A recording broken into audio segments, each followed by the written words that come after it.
Hello guys, my name is Jonah Battle, and today I'll be showing you how I transported some plants and some animals from Florida to Ohio. Hey guys, we are currently in a hotel in Florida, and one of the things I want to do in Florida was not only get some cool plants, which I did from my grandpa in a way. They were kind of outside of his apartment building. I also got this gecko that you can't really see because the phone's not focusing on it. Now this is known as a wood slave or a tropical house gecko, and they call it a wood slave because it came on slave ships. It's from Africa. You can see its head right there, but now it's focusing on my finger right above the stick. You can see its head. It's really tiny. We're gonna go down south tomorrow, and hopefully if I find a bigger one, then I'll let this one go and catch that one. But they're invasive, so it's actually better for the wild if I take them out. So yeah, I just want to show you this. I put it in the bathroom of our room of the hotel because it's warmer in here, because my mom likes to freeze this out in the rest of our room.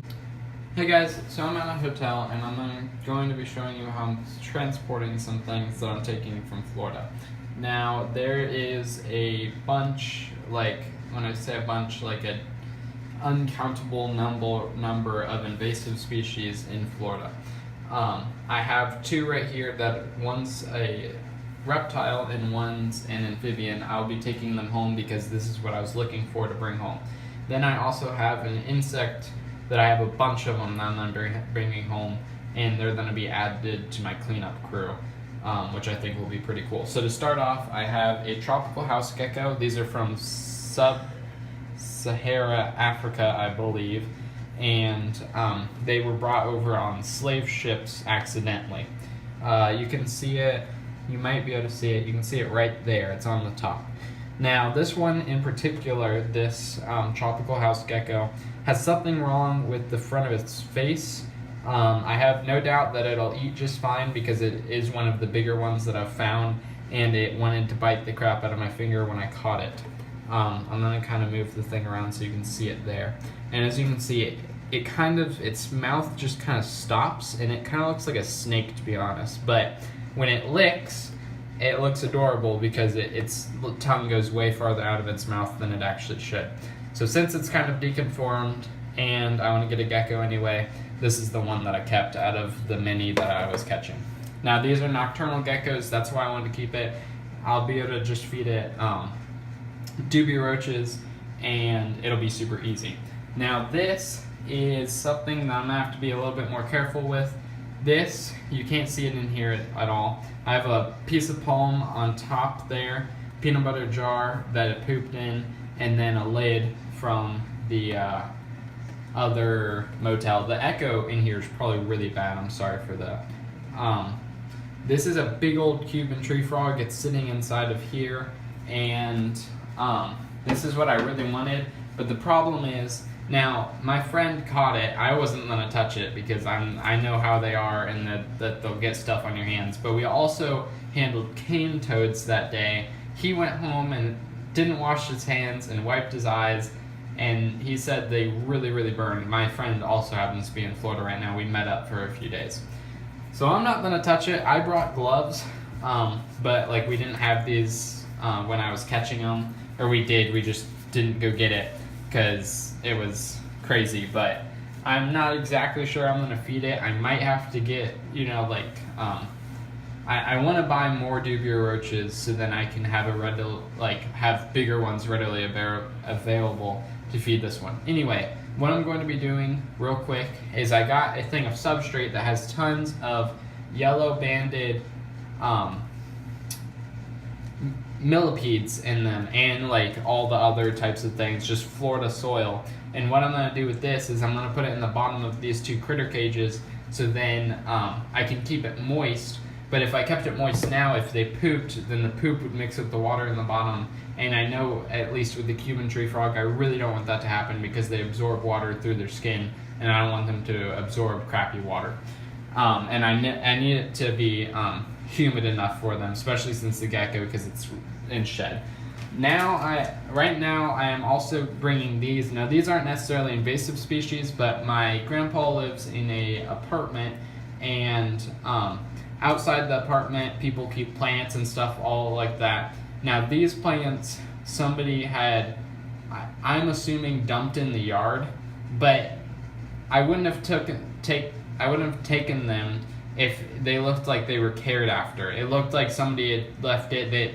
The pothos plants were all in with grass, and same with the, there's a ton of wandering Jew in here. There's purple queen, and there's a small piece of Christmas cactus that literally looked like it had been dropped on the ground, but it was growing roots. Same with one of these pothos plants. It looked like it had been dropped on the ground, but it had grown roots as well, just because how awesome Florida is. Now, something that's kind of cool here is that a lot of these wandering Jew have actually grown roots just being in this bag. I got these like Monday, it's currently Thursday, or no, I got these like Saturday or Sunday, and it's currently Thursday, and they've been in the bag all week. I put them, we've gone to a few different hotels, I've put them like in the window or whatever, and they've just been doing great just in this bag full of water from a water bottle. Then these are some Spanish moss pieces that are connected to wood, so I might use these in terrariums and stuff like that, which I thought would be pretty cool. I think I'm going to get a big bushel of it before I leave, just so I can have it hanging in my room, which I think would be pretty cool. And then I really love ferns, but I've never really had success with them, so I took some, and they're in these little tiny pots, and that's how I'm taking these and these plants, but I wanted to show you that real quick. So now I think I'm going to be doing the gecko first. So I take him out and put him into a peanut butter jar. He isn't super crazy hard to handle.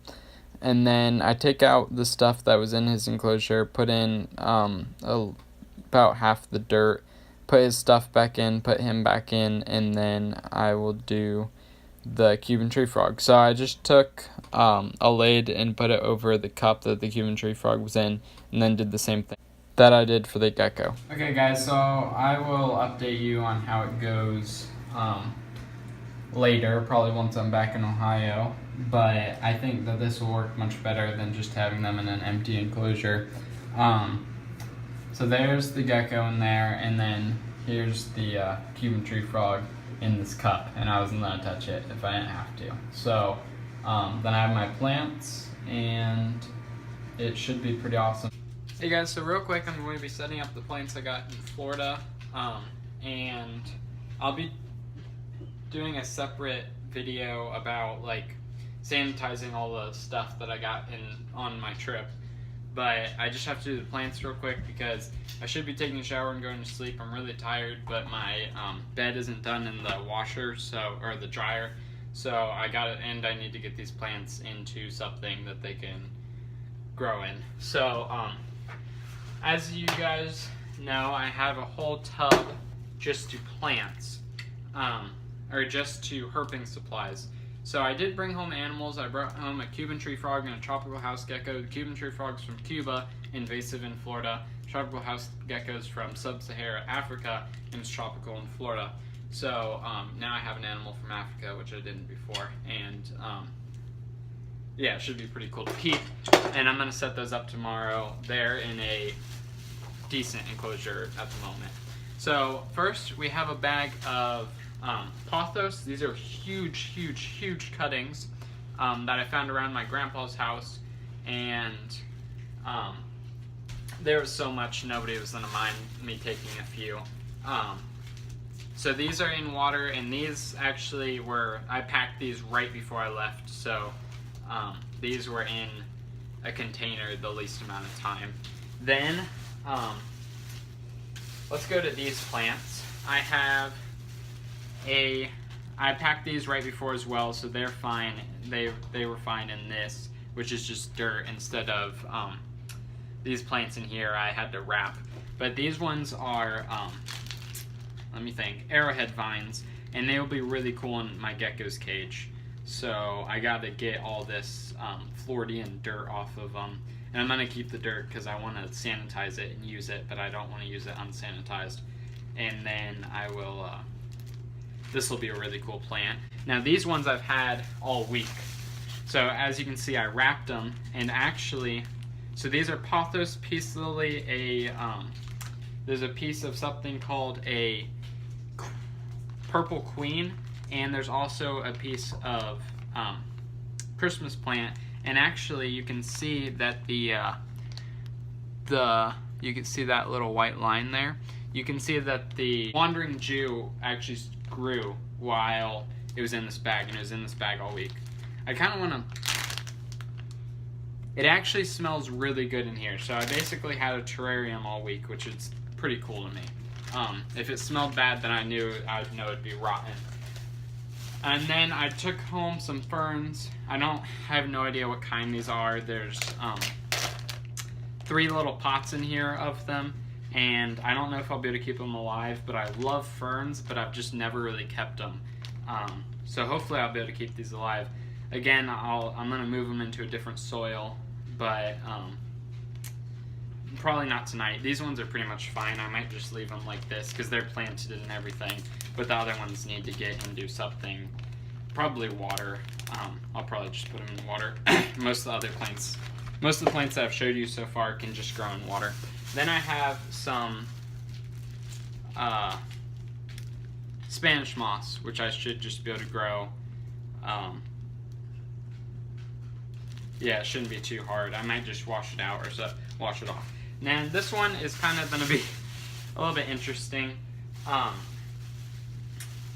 these are something that I didn't really want to show you in Florida, but now my understanding is I should be good to go. These are water lettuce. And if you know anything about water lettuce, you'd know that it's illegal to possess in Florida, Georgia, South Carolina, a bunch of places, but not Ohio. So I took it from Florida, and I had it in Florida, which is bad. But now that I'm out of Florida, it's not the problem of taking it, it was just the problem of having it in Florida. But I'm not in Florida anymore, and I still have it. This is water lettuce. I'm going to set this up in a tub I have, but it's been leaking a ton, and I've had it all week. So we're going to see if I can get this to grow. If so, then I'll be able to put it in it's from South America. I'm going to put it in my South American tank, and it'll look awesome if I can get it to grow. So, yeah. I also have a bunch of other resources.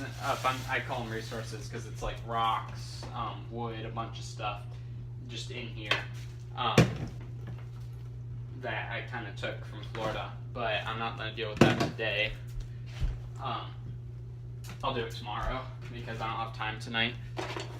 But now I'm going to do the plants, and I'll show you everything I'm going to do with them. So first I'm going to wash these containers so I can put some of the plants in them.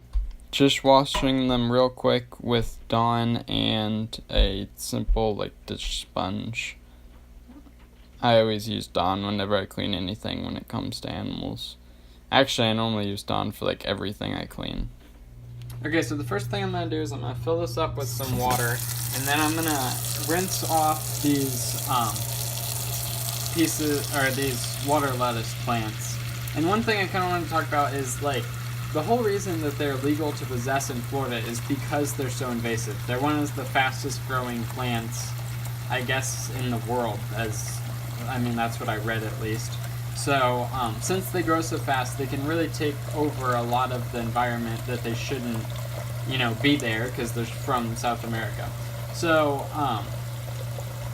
I'm not saying that,